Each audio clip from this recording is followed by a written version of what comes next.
J'irai jusqu'à devant le chef d'État, lui dire en face que je pense sans faire de détails. Casquette à l'envers. On dit que l'habit ne fait pas le moine, mais moi on m'a jugé parce que j'avais ma casquette à l'envers. Je vais pas faire de cinéma, c'est désormais je ne vais frapper que là où ça fait mal.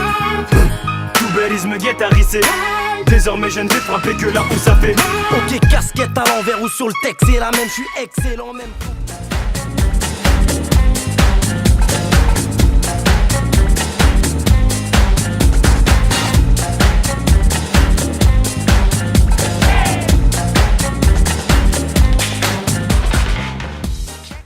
En deux roues, l'équilibre est instable. Les motards sont particulièrement vulnérables au niveau de la tête. Le casque sert à protéger la tête du motard des obstacles naturels en cas de chute. L'usage d'un casque homologué est absolument obligatoire. L'homologation est indiquée par le sigle E ou NF. Il existe trois types de casques. Les casques ouverts, jet ou demi-jet, agréables l'été mais qui ne protègent pas le menton. Les casques modulaires, dont la mentonnière peut se relever, et les casques intégraux, qui offrent la meilleure protection. Un casque adapté à votre tour de crâne doit légèrement serrer et être attaché, sinon il ne sert à rien. Après une chute, un casque doit être aussitôt remplacé car il a fini de remplir sa mission.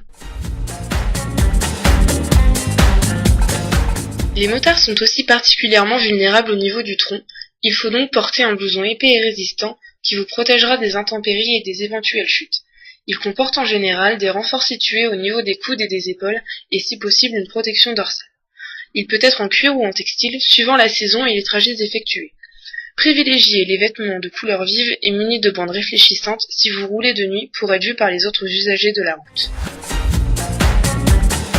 Les gants sont aussi recommandés car ils pourront protéger de manière efficace les mains du froid, des graviers ou autres insectes. Il faut aussi les adapter aux conditions climatiques, été ou hiver, et au type de moto, sport, cross ou loisir. Des gants en cuir spécifiques à la conduite de la moto sont conseillés car l'usage des gants textiles est source de brûlures en cas de chute.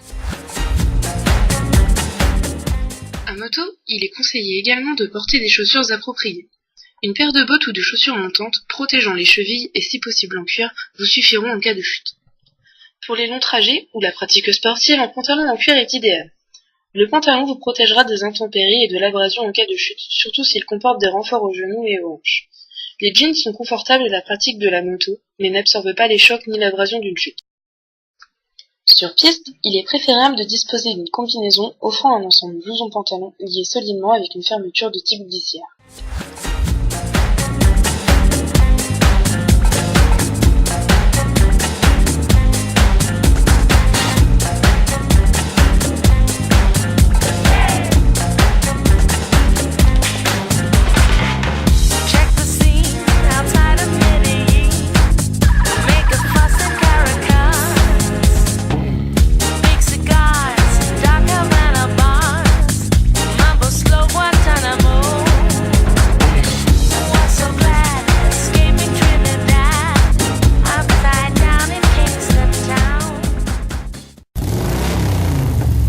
Il a fait de la moto il a fait de la moto il a fait de la moto il a fait